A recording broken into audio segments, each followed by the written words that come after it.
تقدیر کیا ہے؟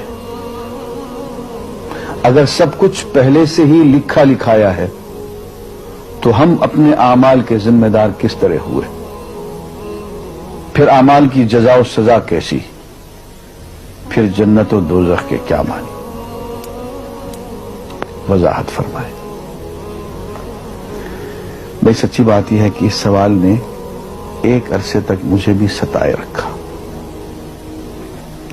اور میں سوچتا رہا کہ اگر واقعی اللہ تعالیٰ نے پہلے سے ہی سب کچھ لکھ دیا ہے کہ میں اتنے بج کر اتنے منٹ میں بیٹھ کے یہاں پہ ایک لیکچر دوں گا، یہ تقریر کروں گا، اتنے بج کر اتنے منٹ پہ نماز پڑھوں گا، اتنے بج کے اتنے منٹ پہ فلاں کو گالی دوں گا، فلاں کو تھپڑ ماروں گا، یہ پہلے سے ایک میرا شیڈول مرتب ہے اللہ کے ہاں، لکھا لکھایا پروگرام چھپا چھپایا موجود ہے، میرے کا قصور؟ تو لکھنے والے کا قصور ہے؟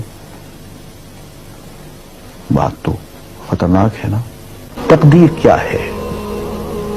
عربی میں اس کے لیے ایک لفظ لکھا جاتا ہے دینی کتابوں میں، علم اللہ السابق، اللہ کا علم جو پہلے سے اسے حاصل ہے۔ اللہ کو معلوم ہے کہ آج میں اتنے بج کر اتنے منٹ پہ اپنی مرضی سے، اپنے ارادے سے، اپنی آزادی فکر اور آزادی عمل پہ، عمل سے کام لیتے ہوئے یہ کام کروں گا۔ اب بھائی کام تو میں اپنی مرضی سے کر رہا ہوں، اپنی آزادی سے، اپنے ارادے سے کر رہا ہوں، لیکن اتنی سی بات تو مانو کہ اللہ تعالیٰ علام الغیوب ہے، علیم بذات الصدور ہے۔ مجھے اپنے بارے میں پتہ نہیں ہے کہ کل 10:10 پہ میں کیا کروں گا، اس کو پتا ہے۔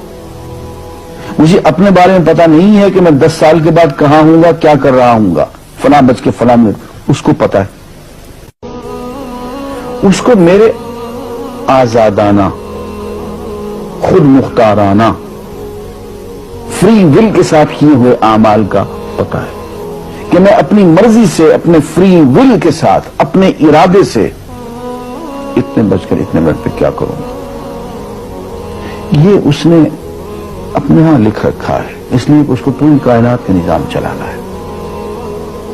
اس کا علم جو ہے وہ صحیح ہے، لیکن اس کا علم میرے ارادے سے نہیں ٹکراتا ہے۔ یہ بات میں ایک مثال سے سمجھاؤں گا۔